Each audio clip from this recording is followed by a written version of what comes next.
Hello aspirants, I welcome you all at परचम classes. आज के सेशन में हम लोग क्लास नंबर 14 कर रहे हैं एमसीक्यू की, और आज की क्लास में हम लोग सीडीएस के प्रीवियस ईयर क्वेश्चंस को डिस्कस कर रहे हैं। क्योंकि आप लोगों को पता है कि सीडीएस बस आने ही वाला है, ठीक है। एग्जाम की डेट्स बहुत करीब है आप लोगों के, तो किस किस तरीके के क्वेश्चंस जो है वो पूछे जाते हैं यूपीएससी के द्वारा। सीडीएस को यूपीएससी कंडक्ट करता है, ठीक है, और साल में 2 बार इसके एग्जाम होते हैं। बहुत सारे एस्पिरेंट्स इसके लिए अप्लाई करते हैं। तो सेंट्रल डिफेंस सर्विसेज के अंदर किस तरीके से इकोनॉमिक्स के क्वेश्चन पूछे जा रहे हैं उसको हम डिस्कस करते हैं। ठीक है, आगे बढ़ने से पहले हमारे बैच के बारे में आपको कुछ बता दें। एक एसएससी जनरल अवेयरनेस का कोर्स आप लोगों के लिए चल रहा है, और पूरा ये एक अपडेटेड कोर्स आप लोगों को मिलेगा, और पूरा रिकॉर्डेड फॉर्मेट में आपको मिलेगा, ताकि डे 1 पे ही सारा सिलेबस आपके हाथ में हो। पूरी टीम ने मिलकर मेहनत की है। History, geography, polity, static, GK, current, सब कुछ इसके अंदर कवर करवाया जा रहा है, ठीक है। और इधर एक कोर्स चल रहा है एसएससी इकोनॉमिक्स का, बिल्कुल जीरो से लेके हाई लेवल तक का इकोनॉमिक्स आप लोग मुझसे पढ़ सकते हैं, ठीक। दोनों ही बैचेस पे अगर आपको, दोनों ही कोर्सेज पे अगर आपको 10% का डिस्काउंट चाहिए, then use code PAYL10 to get 10% extra off, ठीक है। अब देखते हैं आज का पहला क्वेश्चन क्या है।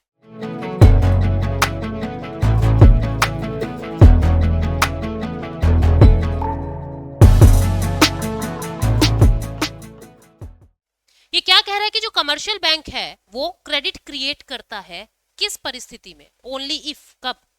वो क्रेडिट कब क्रिएट करेगा, लोन कब देगा? जब उसके वॉल्ट में कैश होगा, जब उसके पास एक्सेस रिजर्व होगा, जब आरबीआई उसको परमिट करेगा, या दूसरे बैंक उसको मदद करेंगे तब। देखो क्या होता है, आरबीआई एक मेन सोर्स होता है मनी सर्कुलेशन का, या मनी के रिसोर्स का, मनी के सोर्स का एक मेन जो होता है, एक मेन सोर्स जो होता है वो आरबीआई होता है। आरबीआई ही पैसे को मार्केट तक पहुंचाता है, लेकिन इस पैसे को कम ज्यादा करना या सर्कुलेशन करने का काम बैंकों की मदद से होता है। कमर्शियल बैंक्स इसमें आरबीआई की हेल्प करते हैं। तो पैसे कम ज्यादा करने के लिए हर वक्त बैकएंड में बैंक्स के पास वॉल्ट कैश होता है, जिससे वो अपनी डे टू डे एक्टिविटीज के अलावा कुछ पैसा रिजर्व करके रखते हैं अपने पास, जिसको हम वॉल्ट कैश कहते हैं। बैंक्स के पास इनका एक वॉल्ट कैश होता है, ठीक है। जब तक ये वॉल्ट कैश नहीं होगा तब तक कोई भी बैंक जो है वो लोन नहीं दे सकता। तो ये वॉल्ट कैश उसको मेंटेन करना पड़ता है, और उसके बाद ही वो लैंडिंग कर सकता है। तो आंसर क्या आ जाएगा, ए, कैश इन द वॉल्ट। अगला क्वेश्चन क्या कह रहा है, which of the following is not required while computing GNP. जब आप नेशनल इनकम निकाल रहे हो, ग्रोस नेशनल प्रोडक्ट निकाल रहे हो, तो किस चीज को कंप्यूट नहीं किया जाता, इनमें से क्या चीज शामिल नहीं होगी? Net foreign investment, private investment, पर capita income of a citizen, purchase of goods by government. अब तुम इस बात को समझना, मैंने आपको एक फॉर्मूला बताया था, y is equals to C plus I plus G plus X minus M. ये फॉर्मूला मैंने आपको बताया है, यूट्यूब वाले स्टूडेंट्स को भी और ऐप वाले स्टूडेंट्स को भी। तो इसमें मैंने आपको क्या बताया, सी का मतलब कंजम्पशन, ठीक है, कंजम्पशन, कि कितना कंज्यूम कर रहे हैं हम लोग। फिर आई का मतलब होता है इन्वेस्टमेंट, चाहे सरकार है चाहे इंसान है, कितना आप लोग इन्वेस्ट कर रहे हो। तो यहां देखना कि नेट फॉरेन इन्वेस्टमेंट, हम कितना फॉरेन इन्वेस्टमेंट कर रहे हैं। नेट फॉरेन इन्वेस्टमेंट का मतलब है कितना आपने एक्सपोर्ट कर दिया और कितना आपने इंपोर्ट कर दिया। इन दोनों का जो डिफरेंस है, जिसको नेट फॉरेन इन्वेस्टमेंट कह रहे हैं, वो इसमें आ गया, इसको तो हम इंक्लूड करते हैं। फिर प्राइवेट इन्वेस्टमेंट, ये आई बता रहा है, इन्वेस्टमेंट के बारे में आई बता रहा है, यानी कि इसको भी हम इंक्लूड करते हैं। सरकार कितना गुड्स आप लोगों के लिए खर्च कर रही है, यानी गवर्नमेंट एक्सपेंडिचर, जी से मतलब होता है गवर्नमेंट एक्सपेंडिचर, ठीक है। तो ये सारी चीजें इंक्लूड की जाती है, लेकिन इसमें कहीं पे भी पर कैपिटा इनकम का जिक्र नहीं होता। तो पर कैपिटा इनकम जो है वो इसमें कंप्यूट नहीं होगी, इसलिए आंसर क्या आएगा, C for cat, per capita income, ठीक है। नेक्स्ट क्वेश्चन क्या कह रहा है, the proceed of income tax go to. Income tax कहां जाता है? देखो, इनकम टैक्स को कलेक्ट करता है सेंटर, लेकिन according to article 270, according to article 270 वहां लिखा हुआ है कि सेंट्रल गवर्नमेंट टैक्स को डिवोल्यूट करेगी, यानी सेंट्रल गवर्नमेंट टैक्स का बंटवारा करेगी। सेंटर और स्टेट के बीच में टैक्स को बांटा जाता है, कितना परसेंट स्टेट को मिलेगा, कितना परसेंट सेंटर का रहेगा, ये बात आर्टिकल 280 में फाइनेंस कमीशन बताता है। वित्त आयोग फाइनेंस कमीशन बताता है आर्टिकल 280 में, ठीक है। तो सेंटर और स्टेट दोनों के बीच में ये इनकम टैक्स बंटता है। तो आंसर क्या आ जाएगा, सेंटर एंड स्टेट, ठीक है। नेक्स्ट क्वेश्चन क्या कह रहा है, नेक्स्ट क्वेश्चन कह रहा है to achieve high rates of growth.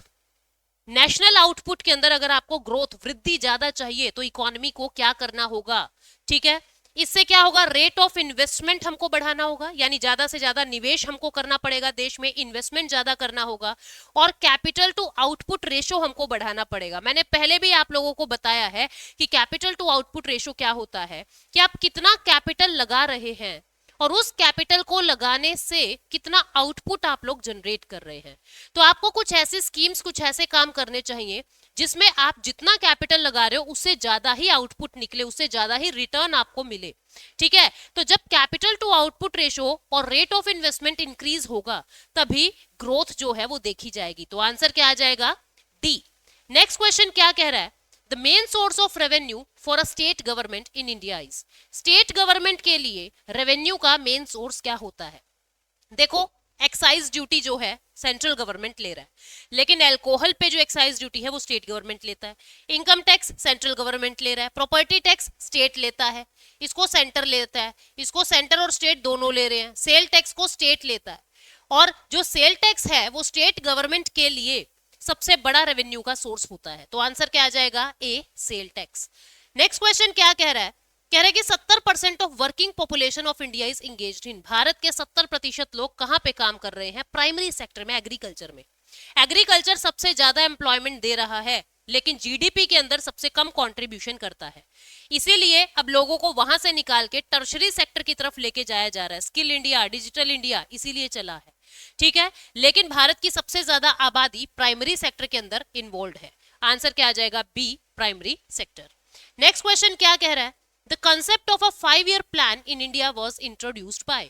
Bharat के अंदर जो 5-year प्लान का कंसेप्ट है वो किसने इंट्रोड्यूस किया। तो आपको पता है कि इसकी शुरुआत 1951 से हुई थी। 51 से 56 हमारा फर्स्ट 5-year प्लान चला था, और 2012 से लेके 2017 तक हमारा लास्ट यानी कि 12th 5-year प्लान चला था। इसके बीच में ही 2015 में हमने नीति आयोग बना दिया था और 5-year प्लान्स को बंद कर दिया था। 15 मार्च 1950 को हमारे देश के पहले प्रधानमंत्री जवाहरलाल नेहरू ने प्लानिंग कमीशन बनाया था, और प्लानिंग कमीशन के पहले चेयरमैन नेहरू जी खुद थे। तो इसकी शुरुआत जवाहरलाल नेहरू ने ही की थी। आंसर क्या आ जाएगा, सी। अगला क्वेश्चन क्या है, economics of scale means a reduction in. Economics of scale का मतलब क्या होता है, इकोनॉमिक्स ऑफ स्केल का मतलब होता है the unit cost of production. अगर आपका cost of production per unit decrease हो रहा है उसको ही हम इकोनॉमिक्स ऑफ स्केल कह रहे हैं। ठीक है, आंसर क्या आ जाएगा, यूनिट कॉस्ट ऑफ प्रोडक्शन। ठीक, आंसर अगला क्वेश्चन क्या कह रहा है, which authority recommends the principles governing the grant in aid of the revenue of the state out of the consolidated fund of India. इसने वही क्वेश्चन पूछा है जो अभी अभी मैंने आपको समझाया है। इसने कहा है कि जितना भी रेवेन्यू सेंट्रल गवर्नमेंट को मिलता है, जितना भी टैक्स सेंट्रल गवर्नमेंट को मिलता है, उसमें से कितना एड वो स्टेट को देते हैं, ये बात कौन डिसाइड करता है। तो हमको पता है ये बात कौन डिसाइड करता है, आर्टिकल 280 के अकॉर्डिंग ये बात फाइनेंस कमीशन हमको बताता है कि सेंट्रल गवर्नमेंट का कितना हिस्सा स्टेट के पास जाएगा। अभी 15th फाइनेंस कमीशन चल रहा है, जिसके चेयरमैन एनके सिंह है, और इन्होंने ये कहा है कि 41% हिस्सा जो है स्टेट के साथ बांटना होगा। आंसर क्या आ जाएगा, फाइनेंस कमीशन। यूटी के साथ नहीं बांटते, सिर्फ स्टेट के साथ बांटते हैं। नेक्स्ट क्वेश्चन क्या है कि what is NABARD's primary role. NABARD का पूरा नाम national bank for agriculture and rural development. ये एपेक्स इंस्टीट्यूट है रूरल डेवलपमेंट का, लेकिन ये कभी भी डायरेक्ट लैंडिंग नहीं करता। ऐसा नहीं है कि किसान इसके पास जाके लोन ले आएगा। ठीक है, ये क्या करता है, आरबीआई की तरह इनडायरेक्ट लैंडिंग करता है। आपको अगर लोन चाहिए तो आप आरबीआई में जाएंगे क्या, नहीं ना। आरबीआई क्या करेगा, नीचे वाले बैंक्स को पैसा देगा और फिर वो बैंक्स क्या करेंगे, आगे लोन देंगे। तो ऐसे ही नाबार्ड क्या करता है, नाबार्ड माइक्रो फाइनेंस इंस्टीट्यूशन को पैसा देता है। नाबार्ड छोटे छोटे माइक्रो फाइनेंस इंस्टीट्यूशन को पैसा देता है और फिर यहां से पैसा जो है वो फार्मर्स के पास जाता है, किसानों के पास जाता है। ठीक है, तो इसका आंसर क्या आएगा, ये एक रीफाइनेंस इंस्टीट्यूशन है। रीफाइनेंस का मतलब सरकार ने इसको दिया, ये फिर आगे दे रहा है और ये फिर आगे दे रहा है। ये एक रीफाइनेंस है, रीफाइनेंस कर देता है इनको, फिर से फाइनेंस दे रहा है, पैसे का दोबारा से फाइनेंस कर रहा है। ठीक है, तो आंसर क्या आ जाएगा, ये एक रीफाइनेंस इंस्टीट्यूशन है। ठीक, नेक्स्ट क्वेश्चन क्या कह रहा है, in India disguised unemployment is generally observed in. ये क्वेश्चन पहले भी आ चुका है, ये क्वेश्चन एपीएफसी इसमें ईपीएफओ में भी आया था कि जो डिस्गाइज्ड अनएम्प्लॉयमेंट है वो कहाँ पे सबसे ज्यादा देखा जाता है। याद करो डिस्गाइज्ड क्या था। मैंने एग्जाम्पल दिया था कि एक खेत में 4 लोग काम कर रहे हैं, तब भी वो 1 क्विंटल गेहूं का उत्पादन कर रहे हैं, और एक खेत में 6 लोग काम कर रहे हैं, तब भी वो 1 क्विंटल वीट का ही प्रोडक्शन कर रहे हैं। तो जो एक्स्ट्रा 2 लोग आए हैं उनकी वजह से कोई भी प्रोडक्शन नहीं हो रहा है, तो उन 2 लोगों को हम डिस्गाइज्ड अनएम्प्लॉयड कहेंगे। क्यों? क्योंकि जरूरत से ज्यादा जितने भी लोग आपने लगाए हैं वो सब डिस्गाइज्ड अनएम्प्लॉयड है, प्रछन्न बेरोजगार हैं, छिपे हुए बेरोजगार हैं। तो डिस्गाइज्ड अनएम्प्लॉयमेंट कहाँ होता है? एग्रीकल्चर सेक्टर में होता है। कहाँ होता है? एग्रीकल्चर, कृषि क्षेत्र के अंदर सबसे ज्यादा देखने को मिलता है। अनएम्प्लॉयमेंट वाली वीडियो देखना, आपको डिटेल में समझ आ जाएगी इसकी बातें। ठीक है, नेक्स्ट क्वेश्चन की तरफ बढ़ते हैं। Antyodaya programme is associated with. Antyodaya programme क्या है? अब तुम याद करो, अंत्योदय अन्न योजना चली थी 1978 में, जिसके अंदर क्या कहा था? काम के बदले अनाज, कि जो लोग काम कर रहे हैं उनको अनाज दे दिया जाए, बदले में थोड़ी सी सैलरी और थोड़ा सा अनाज। क्योंकि उस समय ग्रीन रेवोल्यूशन इतना ज्यादा चरम सीमा पे था कि हमारा प्रोडक्शन बहुत हो गया था और वो सड़ रहा था पड़ा पड़ा। तो यही कहा कि लोगों को थोड़ी सी सैलरी और थोड़ा सा अनाज दे दिया जाए सैलरी की जगह। तो ये अंत्योदय प्रोग्राम जो चला था वो क्यों चला था? अंत्योदय लोग कौन होते हैं? जिनका पिंक राशन कार्ड होता है, ठीक है, पुअरेस्ट ऑफ द पुअर को मदद करने के लिए। पुअरेस्ट ऑफ द पुअर, गरीबों से भी जो गरीब हैं उनकी मदद के लिए अंत्योदय चला था। तो इसका आंसर क्या आएगा? Upliftment of the poorest of the poor. ठीक है, नेक्स्ट क्वेश्चन क्या कह रहा है? With which form of economy is the term laces-fair associated. कौन सी इकोनॉमी की फॉर्म जो है वो लेसेस-फेयर, लेसेस-फेयर का मतलब होता है नॉन इंटरफेरेंस। क्या होता है? नॉन इंटरफेरेंस, कि इंटरफेयर ना किया जाए, नॉन इंटरफेरेंस, ये लेसेस-फेयर होता है। और नॉन इंटरफेरेंस कहां पे होगा? जब कैपिटलिस्ट इकोनॉमी होगी, प्राइवेट प्लेयर ही सारा काम करेंगे, सरकार बीच में हस्तक्षेप, बीच में इंटरफेयर नहीं करती है। तो ये किससे रिलेटेड हो गया? ये कैपिटलिस्ट इकोनॉमी से रिलेटेड हो गया। सोशलिस्ट में मैक्सिमम इंटरफेरेंस रहता है, मिक्स्ड में लिमिटेड इंटरफेरेंस रहता है, इंडिया में है जैसे। ठीक है, सरकार और पब्लिक और प्राइवेट दोनों का रोल रहता है। नेक्स्ट क्वेश्चन है, interest on public debt is part of. जो इंटरेस्ट है पब्लिक डेट, भाई सरकार ने ना कुछ उधार ले रखा है, अब इसके ऊपर ब्याज दे रही है सरकार, ब्याज दे रही है। अब ब्याज की वजह से कुछ भी गुड्स एंड सर्विसेज प्रोड्यूस नहीं हो रही है। ठीक है, आपने डेट लिया था और डेट से आपने कुछ ना कुछ गुड्स एंड सर्विसेज प्रोड्यूस कर दी, लेकिन अब ये जो ब्याज है ये एक तरफा है, आपको बदले में कुछ नहीं मिल रहा है, ये एक तरफा है, ये ट्रांसफर पेमेंट है। किसकी? गवर्नमेंट की ट्रांसफर पेमेंट है। तो ये क्या आ जाएगा? Transfer payment by the government, क्योंकि गवर्नमेंट इंटरेस्ट पे कर रही है पब्लिक डेट पे। तो आंसर क्या आ जाएगा? Transfer payment by the government. Next question है, which of the following can be used for checking inflation temporarily. आपको इन्फ्लेशन अगर टेम्परेरी रूप से चेक करना है तो आप क्या यूज करोगे? आप क्या करोगे? मनी सप्लाई को डिक्रीज करके देखोगे, मनी सप्लाई को डिक्रीज करके देखोगे। मनी सप्लाई अगर डिक्रीज हो रहा है तो आपकी डिमांड कम होगी, और डिमांड कम होगी तो इन्फ्लेशन कम हो जाएगा। यानी टेम्परेरी रूप से अगर आपको इन्फ्लेशन कंट्रोल करना है, चेक करना है, तो आप क्या करोगे? मनी सप्लाई को डिक्रीज करके देखोगे। ठीक है, नेक्स्ट क्वेश्चन क्या कह रहा है? कहता है रेपो रेट क्या होता है? ये कौन सा रेट ऑफ इंटरेस्ट होता है? मैंने आपको बताया था एक तरफ है आपका आरबीआई और एक तरफ कोई भी बैंक, मैंने मान लिया एसबीआई, सभी बैंकों पे ये लागू हो रहा है।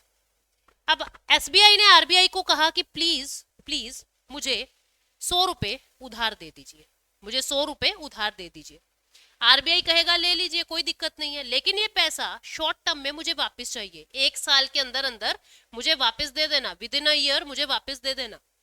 और कुछ ना कुछ सिक्योरिटी, कुछ ना कुछ कोलेट्रल भी आपको रखना पड़ेगा, कुछ ना कुछ कोलेट्रल आपको रखना पड़ेगा। और 100 रुपए दिए हैं तो बदले में मुझे 106 रुपए दे देना, यानी 6% रेट ऑफ इंटरेस्ट लगा दिया। जो रेट ऑफ इंटरेस्ट आरबीआई ने लगाया है शॉर्ट टर्म के लिए उधार देने में, इसको कहते हैं repo rate. At which public borrows money? No. At which public borrows money from RBI? No. At which commercial bank borrow money from RBI against government security? Yes. Government security यानी गिरवी वो रख रहा है, कमर्शियल बैंक बोरो कर रहा है RBI से, बिल्कुल सही बात है, इसी को ही हम रेपो रेट कहते हैं। लोगों का यहां कोई रोल नहीं है। आंसर क्या आ जाएगा? सी। ठीक है, नेक्स्ट क्वेश्चन क्या है? क्लोज्ड इकोनॉमी किसे कहते हैं? क्लोज्ड इकोनॉमी किसको कहते हैं? कि जिसका कोई ट्रेड नहीं है दूसरे देशों से, कोई ट्रेड नहीं कर रहा, इंपोर्ट एक्सपोर्ट कुछ नहीं है वहां पे, तो जो दूसरों से कोई ट्रेड नहीं कर रहा उसको ही क्लोज्ड कहते हैं। जिसका कोस्ट लाइन नहीं है, कोई गलत बात, ये तो कुछ होता ही नहीं है कि तटीय रेखा ही नहीं है जिसकी, जो इंटरनेशनल ट्रांसपोर्ट यूज नहीं करता, ऐसा कुछ नहीं है, जो यूएनओ का मेंबर है नहीं है वो, ऐसा कुछ भी नहीं है। क्लोज्ड इकोनॉमी वो है जहां पे दूसरे देशों के साथ कोई ट्रेड नहीं किया जा रहा। नेक्स्ट क्वेश्चन है डेफिसिट फाइनेंसिंग किसका इंस्ट्रूमेंट है।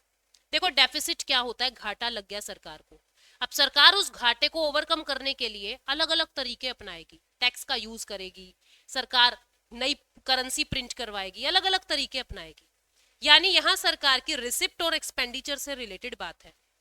जब कभी भी रिसिप्ट और एक्सपेंडिचर से रिलेटेड बातें होती है तो वो फिस्कल पॉलिसी का हिस्सा होता है। तो यहाँ पे डेफिसिट फाइनेंसिंग भी क्या है, डेफिसिट फाइनेंसिंग होता क्या है, टू फाइनेंस आर डेफिसिट, घाटों को फाइनेंस करना ही डेफिसिट फाइनेंसिंग होता है। तो सरकार नई करेंसी प्रिंट करा के या किसी से उधार लेके या कैसे भी करके, मतलब कुछ शेयर या बॉन्ड्स जारी करके, कुछ इस तरीके से सरकार जो है इनको पूरा करती है। ज्यादातर मनी को प्रिंट करवा के, एक्स्ट्रा मनी को प्रिंट करवा के वो ये काम करते हैं। डेफिसिट फाइनेंसिंग एक इन्फ्लेशनरी स्टेप है, इन्फ्लेशन आ जाता है इससे, कैसे वो हम डिटेल में नहीं जा रहे हैं, बट डेफिसिट मतलब घाटा और फाइनेंसिंग मतलब उसको पूरा करना। सरकार कुछ रिसिप्ट और एक्सपेंडिचर के साथ खेल रही है तो ये फिस्कल पॉलिसी का हिस्सा हो जाएगा। नेक्स्ट क्वेश्चन क्या है, the difference between GNP and NNP, ये किसके इक्वल है। आप देखो एनपी एनपी सेम है, ये है ग्रोस नेशनल प्रोडक्ट, ये है net national product. National product national product same है, सिर्फ ग्रोस और नेट का फर्क है। ग्रोस और नेट किस वजह से अलग है, डेप्रिसिएशन की वजह से। तो आंसर क्या आ जाएगा, डेप्रिसिएशन। मैंने आपको बताया था कि अगर आपको ग्रोस से नेट पे जाना है तो हम डेप्रिसिएशन माइनस कर देते हैं, और नेट से ग्रोस पे आना है तो हम डेप्रिसिएशन प्लस कर देते हैं। तो आंसर क्या आ जाएगा, डेप्रिसिएशन का ही दोनों में फर्क है। नेक्स्ट क्वेश्चन क्या कहता है, the ratio of banks cash holding to its total deposit liability, इसको क्या कहेंगे। कि आरबीआई के पास जितना भी पैसा जमा हुआ है, ठीक है, बैंक के पास, ये एक बैंक है, इस बैंक में जितना भी पैसा, जितना भी डिपॉजिट आया है, उस डिपॉजिट का X% उसे खुद के पास होल्ड करके रखना पड़ता है। इसको क्या कहते हैं, इसको क्या कहते हैं, कैश रिजर्व रेशो। कि आपने एक रेशो कैश के रूप में रिजर्व करके रख ली है, कितना सीआरआर होगा ये आरबीआई बताएगा। तो इसको क्या कहते हैं हम, कैश रिजर्व रेशो, यानी option number B. Next question है, which emits the following is not a credit rating agency. जैसे आप लोगों को देखते होंगे कि मूवीज को पिक्चर मिलते, मूवीज को स्टार रेटिंग मिलती है कि 5 स्टार मूवी है, 6 स्टार मूवी है, 2 स्टार मूवी है, रेटिंग मिलता है। ऐसे ही कंपनीज को भी रेटिंग मिलता है कि ये कौन सी रेट की कंपनी है। ऐसे ही जो लोन लेने वाले लोग हैं उनको भी रेटिंग मिलता है। तो जो एक क्रेडिट रेटिंग एजेंसी होती है, क्रिसिल है, इकरा है, ठीक है, केयर है, ये सब क्या है, ये क्रेडिट रेटिंग एजेंसी है। मूडी है, फिच है, ये सब क्रेडिट रेटिंग एजेंसी है। लेकिन जो आईएफसीआई है ये कोई क्रेडिट रेटिंग एजेंसी नहीं है, ये फाइनेंस की एक बॉडी है। ठीक है, तो आंसर क्या आ जाएगा इसका, डी। इनमें से कोई भी, जो आईएफसीआई है ये क्रेडिट रेटिंग एजेंसी नहीं है, बाकी तीनों क्रेडिट रेटिंग एजेंसी है। नेक्स्ट क्वेश्चन क्या कह रहा है, एक मिनट रुकना। हाँ, नेक्स्ट क्वेश्चन क्या कह रहा है, कहता है कि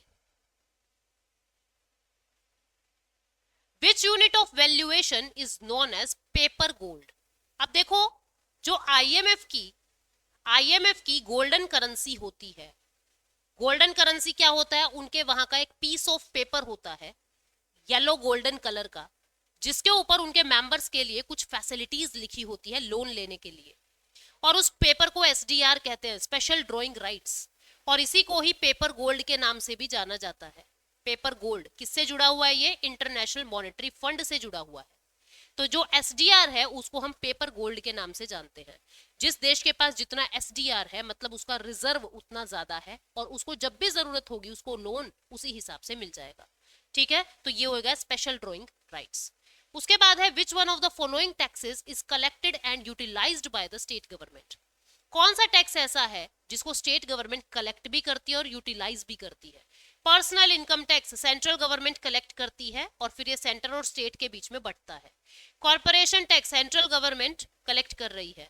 land revenue state government collect कर रहा है और स्टेट गवर्नमेंट ही यूटिलाइज करता है। कस्टम ड्यूटी सेंट्रल गवर्नमेंट लेती है। तो आंसर क्या आ जाएगा? सी, कि इसको कलेक्ट भी स्टेट कर रहा है और यूटिलाइज भी स्टेट ही कर रहा है। आंसर क्या आ जाएगा? सी। नेक्स्ट क्वेश्चन है इक्विलिब्रियम प्राइस का मतलब क्या है? इक्विलिब्रियम प्राइस का मतलब क्या है?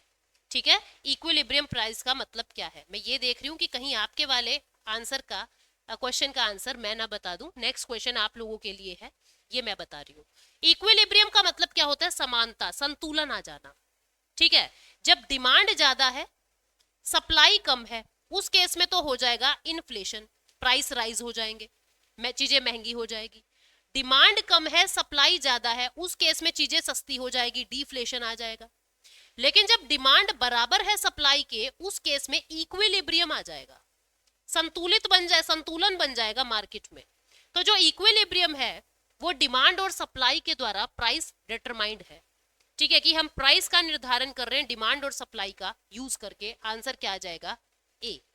ठीक है, नेक्स्ट और लास्ट क्वेश्चन ये आप लोगों के लिए है, the difference between visible export and visible import. अब मैंने आपको बैलेंस ऑफ पेमेंट में ये बताया था कि करंट अकाउंट होता है, कैपिटल अकाउंट होता है और फॉरेक्स होता है। करंट अकाउंट में मैंने आपको बताया था दो सेक्शन है, विजिबल और इनविजिबल, विजिबल और इनविजिबल। और फिर उसके बाद मैंने आपको बताया था विजिबल में होती है गुड्स, और गुड्स का क्या होता है? या तो होगा एक्सपोर्ट या होगा इंपोर्ट। आपको ये बताना है इस एक्सपोर्ट और इंपोर्ट के बीच का जो डिफरेंस होता है उसको क्या कहते हैं। उसको बैलेंस ऑफ ट्रेड कहते हैं, उसको पेमेंट कहते हैं, बैलेंस टर्म्स ऑफ ट्रेड कहते हैं, या गेन्स फ्रॉम ट्रेड कहते हैं। आपको बताना है कि इसका आंसर क्या होगा। कमेंट सेक्शन में आपके कमेंट्स का इंतजार कर रही हूँ। इसके बाद बस हमारी एक और सीरीज, एक और मतलब क्लास आएगी एमसीक्यू की। उसके बाद हम एक बार एमसीक्यू को विराम देंगे। ठीक है, कुछ इंटरेस्टिंग और बहुत इनोवेटिव चीज आप लोगों के लिए आने वाली है यूट्यूब पे, जो मैं ही करवाऊंगी। ठीक है, तो आपको और ज्यादा हेल्प करने की परचम क्लासेस ने ठाना है, ताकि आप लोगों को किसी तरीके की कोई परेशानी किसी भी एग्जाम में ना हो। तो इसके बाद एक और वीडियो, वो हमारा लास्ट वीडियो होगा एमसीक्यू का। ठीक है, so thank you so much, take care, bye bye. और आई होप आप लोग इसको एंजॉय किया है आपने इस पूरी सीरीज को, और मेरी इकोनॉमिक्स की सीरीज से आपको बहुत हेल्प मिली है। ऐसे बाकी सब्जेक्ट्स में भी हम लोग आप लोगों की हेल्प करते रहेंगे। ठीक है, और इसका आंसर आप लोगों को कमेंट सेक्शन में जरूर देना है। परचम के साथ जुड़े रहिए। Thank you so much, take care, bye bye.